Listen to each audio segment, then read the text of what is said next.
Os meios de comunicação geralmente não sugerem para a população, para as pessoas em geral, que elas façam as devidas análises sobre os verdadeiros acontecimentos do mundo.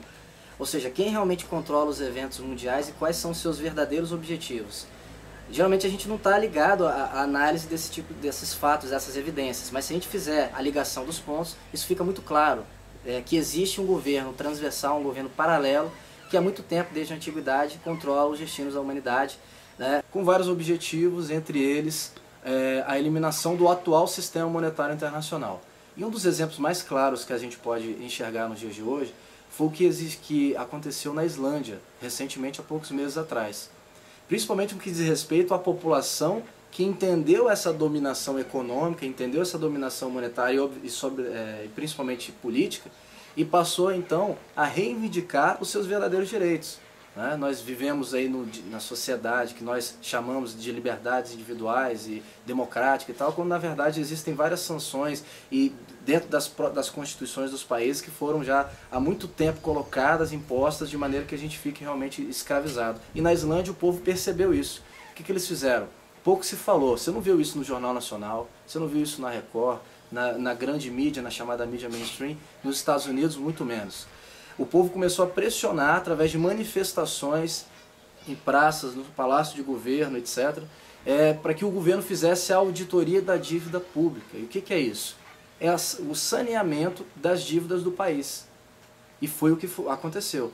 Na verdade, o governo o governo da Islândia havia decretado a moratória, que é o quê? Ele dizia o seguinte: olha, eu não aguento mais pagar as dívidas. O que aconteceu? O povo então percebeu isso aí.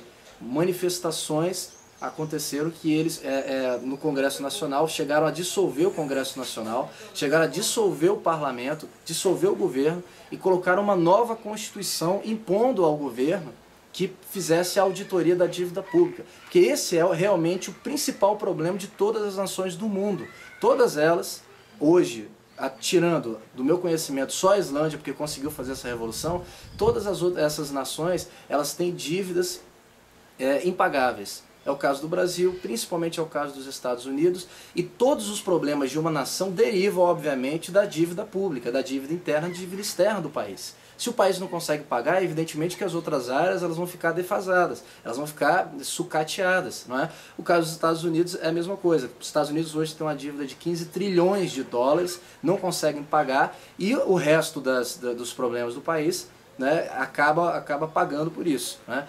Enfim, o que aconteceu na Islândia é um caso que todas as nações do mundo deveriam olhar com uma certa atenção, porque justamente demonstra como que o povo, como que a sociedade ela pode se mobilizar, né, a ponto de fazer com que um governo ele se descaracterize, se destitui e consiga fazer a auditoria da dívida pública e pagamento dos funcionários, etc. Né? Então no Brasil, 52% hoje, em números atuais, se você quiser pode entrar no site, é Auditoria Cidadã, e lá tem fontes altamente precisas de como que o Brasil deriva a sua dívida, da onde vem a dívida do Brasil e é onde é destinado o orçamento público. Por exemplo, a educação recebe quase 2% só, né, do orçamento aqui do Brasil. Segurança pública 0, alguma coisa.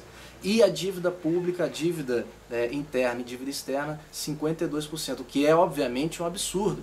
E aí nas campanhas presidenciais o que a gente vê? A Dilma, o Lula falando que pagou o FMI, isso foi uma das bandeiras deles, inclusive, para eleger a própria Dilma Rousseff hoje. Falar, não, eu paguei o FMI, paguei a dívida pública, mas a dívida do FMI era de 18 bilhões de dólares, o que é irrisório diante da dívida do Brasil. Né? É uma dívida que, se não for resgatada, como foi feito na Islândia, ela só tem a crescer. E foi feito um cálculo, uma mensuração de que se o Brasil pagasse hoje a atual dívida, o que aconteceria? Todos os brasileiros, sem exceção, seriam 5 vezes mais ricos, porque o Brasil teria um PIB de 15 trilhões de dólares.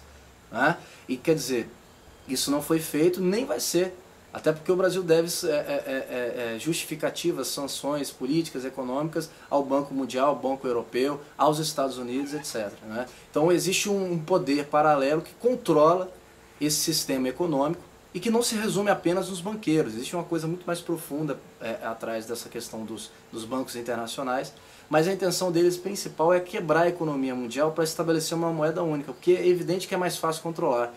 E um exemplo deles é o que você vê hoje nos blocos econômicos, os blocos europeus, a União Europeia, por exemplo. né, que é uma moeda única e que nós sabemos hoje da crise econômica da Europa.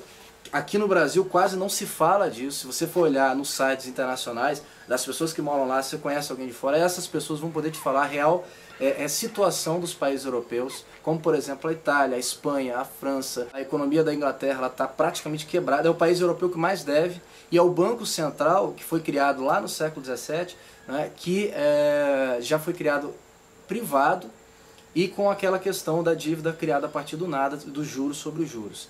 Isso aí é uma outra questão que vale a pena as pessoas pesquisarem, como que uma dívida de um país é criada, e a gente vai entender que é irrisória, papel moeda criado a partir do nada. Então é só as pessoas realmente pesquisarem de uma maneira que não seja apenas vinculada à Globo, à Record, né, à internet de grande massa, né, a Yahoo, né, etc., que elas vão entender realmente como funciona essa sistemática da economia mundial e como que a gente está caminhando para um processo de crise econômica internacional, né, que tem simplesmente o objetivo de desvalorizar, de tirar o crédito dos Estados-nações e estabelecer uma moeda única com um único partido, um país mundial, né, uma grande aldeia global. Essa é a intenção. Isso não se trata de teoria conspiratória.